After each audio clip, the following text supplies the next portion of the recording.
So today we got to come and see Jill receive the Milken Educator Award at Southbridge Middle School.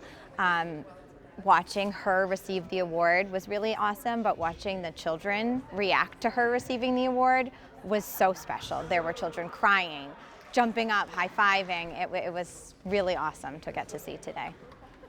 I feel like when I won the award in 2022, I was in it in teaching, and it kind of rejuvenated me.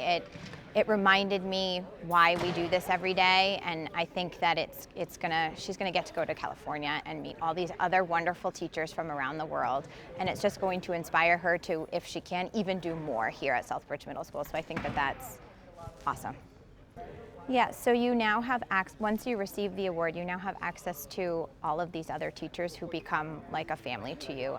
The other Massachusetts educators will be in constant contact with her, and they are with me. There are teachers across the country that I met when I went to my training in California that I'm still in contact with. We bounce ideas off. Hey, how do you teach writing in first grade? Can you help me fix this? Can you help me figure this problem out? So you just have this huge network across the United States of educators to make you an even better educator.